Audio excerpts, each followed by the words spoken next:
हम बदलाव चाहते हैं, बदला नहीं। हम चाहते हैं कि ये सुंदर मुल्क बने। हम चाहते हैं कि यहाँ सबको सम्मान से अधिकार मिले और एक पत्रकार का यही काम होता है, सच को सच कहना और झूठ को झूठ कहना। आज बाबा साहब का अपमान हुआ। इस देश में जय भीम नहीं बोलते थे लोग। आप सोचिए, जिस देश में जय भीम बोलने पर आपत्ति है, जिस देश में लोगों को मार दिया जाता है मूंछ रखने पर, घोड़ी चढ़ने पर। 2014 और 20 दिसंबर को नेशनल दस्तक की शुरुआत हुई थी। 10 साल लगभग हो गए हैं और ये हमारा, देखिए, ये हमारा जश्न है और ये हमारी टीम है। सब लोग हैं, हम लोग और भी कई लोग हैं इस टीम में जो बहुजन मीडिया में हम लोग काम कर रहे हैं। और आप सब लोग, हमारी टीम भले छोटी है लेकिन जो हमारे दर्शक वर्ग हैं वो बहुत बड़ा है। आपके भरोसे से 10 मिलियन सब्सक्राइबर भी है यूट्यूब पर, फेसबुक पर 1 मिलियन सब्सक्राइबर है और ट्विटर पर लगभग 2.5 लाख लोग हैं।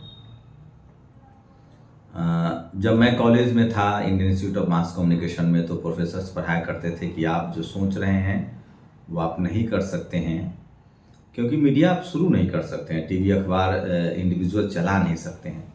ये बात सच थी और इस वजह से देश में 75 साल पहले जो सब चीज़ें होनी चाहिए थी वो नहीं हो पाया, जो अब धीरे धीरे हो रहा है। रोज़ बाबा साहब की मूर्तियाँ तोड़ी जाती है, रोज़ उनका अपमान होता है, रोज़ SC ST OBC के साथ एट्रोसिटी होता है, जातिवाद होता है। अब पावर सेंटर्स में जातिवाद है, मीडिया, जुडिशियरी में नौकरियां नहीं मिल रही लोग। हम लोग क्या कर रहे हैं? हमारा इरादा सिर्फ इस देश को एक बेहतर मुल्क बनाना है, बेहतर स्पेस बनाना है, जहाँ किसी के साथ जाति के नाम पर, धर्म के नाम पर, मजहब के नाम पर कोई भेदभाव न हो। सन्नो है हमारे साथ। हम लोग की ये भी कोशिश होती है, नेशनल दस्तक ने पिछले 10 साल में लगभग 1000 पत्रकारों को ट्रेनिंग दी है, बनाया है। ये भी नेशनल दस्तक के एजेंडे में है कि हम लोग कोशिश करते हैं कि लोग आएँ और उन लोगों को जो प्रिविलेज नहीं है, जो हमारे जैसे सामान्य परिवार से हैं, जिन्होंने मीडिया का कोर्स किया है या ग्रेजुएशन किया है या जो टेक्निकली साउंड है, जो चाहते हैं कि हम काम करें, तो उनको भी मौका देते हैं। सन्नो दिल्ली यूनिवर्सिटी से ग्रेजुएट हैं, मास कॉम किया है आपने सन्नो? जी सर। और 1 साल पहले हम लोगों से मिली थी, 3 लड़कियां थी। एक शेड्यूल कास्ट की बच्ची थी, 2 मुस्लिम समाज की बच्ची थी। आई, इन लोगों ने काम किया, 2 और अलग जगह काम करे, उन्होंने ट्रेनिंग ली, फिर यहाँ नौकरी की, फिर अपने बेहतर जगह पर काम कर रहे हैं। सन्नो फिर हम लोग के साथ काम कर रही हैं अभी भी स्टिल। निधि हैं, आप सब जानते हैं, अब विश्वसनीय चेहरा हैं, पिछले 4 सालों से 4 नेशनल दस्तक में हैं।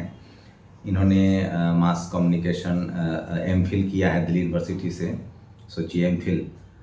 उसके बाद आशीष को जो दिख रहे हैं उनको आप जानते हैं, कैमरामैन है, बहुत भरोसेमंद।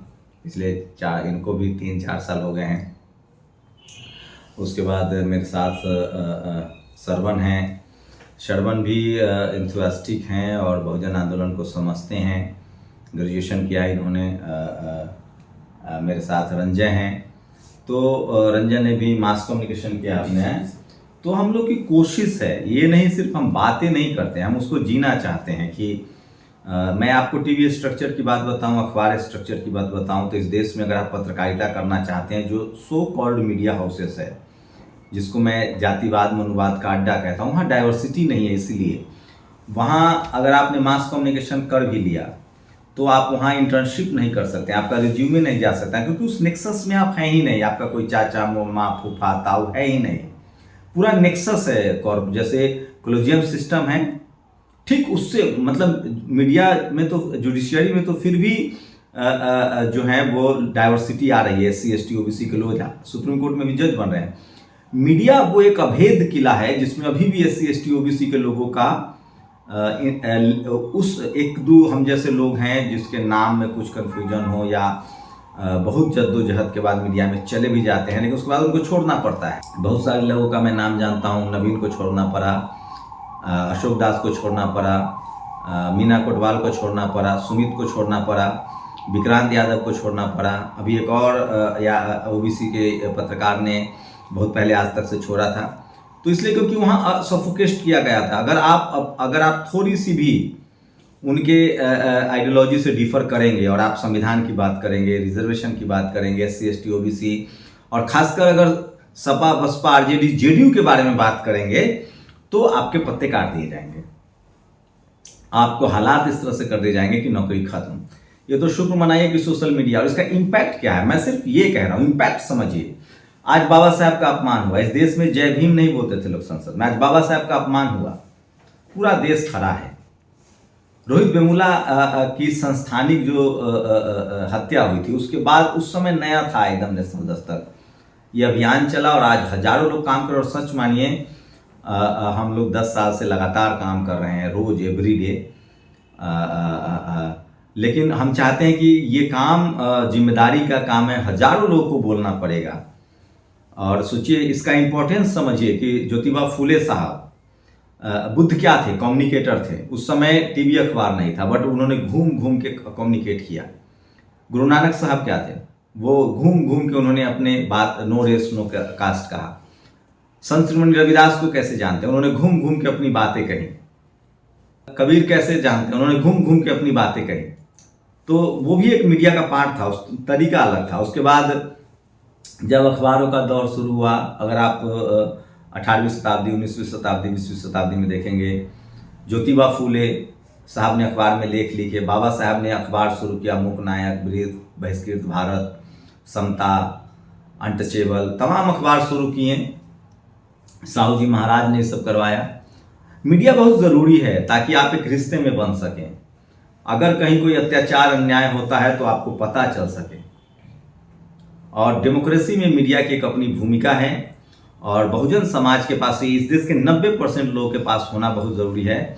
और मैं कह रहा हूँ, अभी जो लड़ाई है, जातिवाद का तरीका महीन हो गया। मैं रोज़ ये बात कहता हूँ, आप गांठ बांध लीजिए। जब आपके बच्चों के संस्थानिक हत्याएं हो रही है, आपको नौकरी नहीं, अभी हजारों सीट NFS किया जा रहा है, आप पढ़ लिख रहे हैं, PhD कर रहे हैं, इस देश में अब उनको जातिवाद झेलना पड़ेगा जो सिस्टम के हिस्सा हैं, जो पढ़ लिख रहे हैं।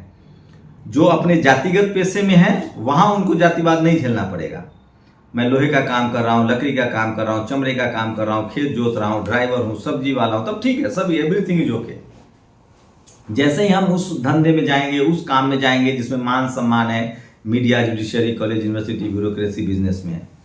बहुत लोग को आज मैंने कमेंट पढ़ा, उनकी शिकायतें हैं कि हम लोग बहुत उनकी बातें, इंडिविजुअल सोचिए, हर इंडिविजुअल की बात हम सुनते हैं, फ़ोन उठाते हैं, हम कोशिश करते हैं कि उस खबर को लिया जाए, लेकिन हमारे पास रिसोर्सेज बहुत कम है, लोग बहुत कम हैं। लेकिन खुशी है जो लोग यहाँ से ट्रेनिंग लेते हैं, जो लोग हमारे संपर्क में हैं, और बहुत सारे लोग सोशल मीडिया पर अपना अपना चैनल चला रहे हैं, और ये बहुत ज़रूरी है। हम लोग का उद्देश्य है कि ये समाज बेहतर मुल्क बने, संविधान से चले और किसी के साथ भेदभाव ना हो। मैं दावे के साथ कह रहा हूँ, इस देश में जो पॉलिटिकल पार्टियों के साथ भेदभाव हो रहा है, सपा, समाजवादी पार्टी हो, BSP हो, RJD हो, JDU हो, JMM हो, तमाम जो SC ST OBC की लीडरशिप वाली पार्टियां, उनके साथ भेदभाव होता है। हम लोग उसके खिलाफ लड़ रहे हैं, उनकी खबरें दिखाते हैं। तमाम SC ST OBC किसान अल्पसंख्यक के प्रोटेस्ट से भेदभाव होता है, उनके महापुरुषों के साथ भेदभाव होता है। तो हम लोग ये लगातार कोशिश कर रहे हैं। हम लोग दरअसल देखिए, ये जो जातिवादी मनुवादी व्यवस्था है, वो हम लोग को कहता है कि ये जातिवादी चैनल है, जाति की बात करते हैं। नहीं सर, हम जातिवाद के खिलाफ लड़ रहे हैं। SC ST OBC किसान अल्पसंख्यक के जातिवाद नहीं है, जातिवाद के खिलाफ लड़ाई है। बाबा साहब ने जातियों में बटे समाज को समूह में बदला है, और आपसे हमें सर्टिफिकेट भी नहीं चाहिए। हम जानते हैं आप नहीं समझेंगे। बाबा साहब नहीं समझा पाए, फूले पेरियार अम्बेडकर नहीं समझा पाए, कबीर रविदास नहीं समझा पाए। ये हम समझा रहे हैं उन 90% लोगों को जिनका जाति के आधार पर शोषण हो रहा है, जिनके बच्चों को college, university, media, judiciary, bureaucracy, business से रोका जा रहा है। SC ST OBC के लोगों से पूछिए, सीने पर हाथ रख के पकड़िए, नौकरी मिल जाती है, आसानी से है, लेकिन सम्मान से नौकरी नहीं कर पाते हैं। उन पॉलिटिकल पार्टियों से पूछिए जिनको बदनाम किया गया, लालू यादव जी को, मायावती जी को, अखिलेश यादव, तेजस्वी यादव, सबको बदनाम, तमाम बहुजन दलों को जाति का नेता बताइए, दलित नेता है, ये पिछड़े नेता हैं, और बाकी लोग राष्ट्रीय नेता हो जाते हैं। तो हम लोग उस लड़ाई को भी लड़ रहे हैं, जो संवैधानिक नौकरियों की लड़ाई है उसको भी लड़ रहे हैं, जो एट्रोसिटी है उसके खिलाफ भी लड़ रहे हैं, और ऐतिहासिक लड़ाई भी लड़ रहे हैं, संस्कृति बचाने की लड़ाई है। इस देश में सिखों के साथ नरसंहार हुआ, आज मुसलमानों के साथ नरसंहार हो रहा है। इस देश में 2000 सालों से जाति के नाम पर अत्याचार हुए, सारे मौकों से लोगों को छीना गया है, हम लोग सब देख रहे हैं। उस पर भी बात करते हैं। इस देश की जो सांस्कृतिक विरासत है, जो बाबा साहेब ने हमें सिखाया है, जो उन्होंने सम्राट अशोक का इतिहास, चंद्रगुप्त मौर्य का इतिहास, शिवाजी महाराज का इतिहास, साहू जी महाराज, संभाजी महाराज, जो तमाम न्यायप्रिय राजा हुए हैं, इस देश के मूल निवासियों का जो काम है, तो इन सब मुद्दों को हम लोग समाहित करने की कोशिश करते हैं। और सबसे बड़ी बात है कि इन सब के पीछे आपकी ताकत है। आप सोचिए, जिस देश में जय भीम बोलने पर आपत्ति है, जिस देश में लोगों को मार दिया जाता है मूंछ रखने पर, घोड़ी चढ़ने पर, जो अपना खर्चा, सोचिए हम लोगों पर किस तरह का दबाव होता है जब हम इन तमाम जातिवाद मनुवाद के खिलाफ पावर सेंटर्स की लड़ाई लड़ रहे हैं। तो कठिन संघर्ष है, लेकिन मैं फिर कह रहा हूँ, हम सच के साथ हैं, हम न्याय के साथ हैं। और मैं एक बार फिर कह रहा हूँ, हम बदलाव चाहते हैं, बदला नहीं। हम चाहते हैं कि सुंदर मुल्क बने, हम चाहते हैं कि यहाँ सबको सम्मान से अधिकार मिले, हम एक बेहतर मुल्क बने, सोने की चिड़िया बने, सम्राट अशोक का देश बने, चंद्रगुप्त मौर्य का देश बने, शिवाजी महाराज का देश बने। हम चाहते हैं ये बुद्ध, कबीर, रविदास, फुले, पेरियार, अम्बेडकर का देश बने, जगदेव बाबू का देश बने, जहाँ सबके लिए बराबर मौका, और अंततः ये संविधान से चलने वाला एक मजबूत मुल्क बने। और मीडिया का काम होता है कि वो सच के साथ खड़ा रहे, वो पीड़ित के साथ खड़ा रहे, वो सत्ता में कोई भी हो उसे सवाल पूछे, ताकि लोकतंत्र मजबूत हो, नागरिकों की समस्याएं का हल हो। बस इतनी इच्छा है, और इसमें आप सब लोग की जिम्मेदारी है। और जितने ज़्यादा शोषित वंचित समाज के लोग, जिनका शोषण हो रहा है, जिनके साथ भेदभाव हो रहा है, चाहे वो राजनीति में हो, मीडिया में हो, जुडिशियरी में हो, किसी भी सेक्टर में काम कर रहे हो, उन सबको सोचा। अब आप टीवी अखबार के पीछे मत भागिए, अपनी बात ट्विटर पर लिखिए, फेसबुक पर लिखिए, एक्स पर लिखिए, यूट्यूब पर डालिए, लोग वहाँ से उठाएंगे। हम लोग भी ये काम करते हैं, और आप लोग का भरोसा है। और मैं फिर कह रहा हूँ, हम किसी के खिलाफ नहीं हैं साहब, हम जातिवाद के खिलाफ हैं, भेदभाव के खिलाफ हैं, मनुवाद के खिलाफ हैं। हम बराबरी चाहते हैं, समानता चाहते हैं, हम बेहतर मुल्क चाहते हैं। और एक पत्रकार का यही काम होता है, सच को सच कहना और झूठ को झूठ कहना। बस इतनी कोशिश है हमारी। उम्मीद है इस 10 साल पूरे होने के मौके पर आप लोग का सहयोग बना रहेगा, और सब संभव है आपकी ताकत की वजह से, आपके भरोसे की वजह से।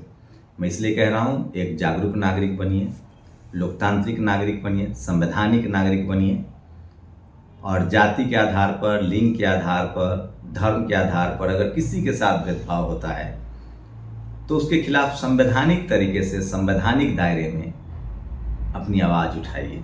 ये हमारा संविधान हमें अधिकार देता है। संवैधानिक तरीके से, संविधान के दायरे में रहकर हमें अपनी बात कहनी है। जाति, धर्म, लिंग के आधार पर भेदभाव नहीं होना चाहिए। और कोई मुल्क, कोई डेमोक्रेसी तभी मजबूत होगी जब वहाँ की मीडिया ईमानदार होगी। मैं भारत की मीडिया के बारे में कहना चाहता हूँ, भारत की मीडिया जातिवाद का वो अभेद किला है, जहाँ आज भी 90% लोगों के न तो रिपोर्टर हैं, न संपादक हैं, न मीडिया हाउस है।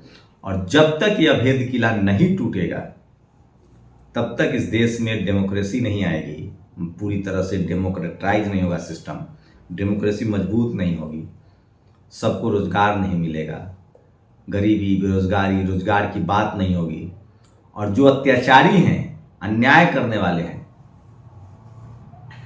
उनको सजा भी नहीं मिल पाएगी, और जो पीड़ित है उनको न्याय नहीं मिलेगा। क्योंकि मीडिया में वो ताकत है, वो सरकार का आंख, कान, नाक है। मीडिया जो दिखाएगी सत्ता को, वही समझ में आता है। लेकिन ये अनफॉर्चुनेट है कि इस देश की जातिवादी, मनुवादी मीडिया इस देश के 90% लोगों के खिलाफ है, संविधान के खिलाफ है, और जातिवाद के साथ है। इसीलिए हम लोग एक पत्रकारिता कर रहे हैं जो किसी भी तरह के भेदभाव के खिलाफ आवाज़ उठाएं। हम भेदभाव के खिलाफ हैं, हम जातिवाद के खिलाफ हैं, हम बदला नहीं, बदलाव चाहते हैं। आप लोग ज़रूर कमेंट कीजिए, और इस जश्न में ज़रूर शामिल होइए। ये जश्न है इस बात के लिए कि आप हम पर भरोसा करते हैं। ये जश्न है इस बात के लिए कि आपने हम पर भरोसा जताया है, और हम लोग की वजह से इस तरह की आवाज़ें और लोग बन रहे हैं, उठ रहा है, और इस देश में ट्रांसपेरेंसी आ रही है। ईमानदारी आ रही है, लोग सत्ता से सवाल पूछ रहे हैं, जो मीडिया का काम है। तो आपका भरोसा हमारी ताकत है। हमारी कोशिश है कि अगर हम सेना में होते तो हम दुश्मन कोई भी हो सामने, हम पीठ नहीं दिखाते, हम मैक्सिमम सेक्रीफाइस करेंगे।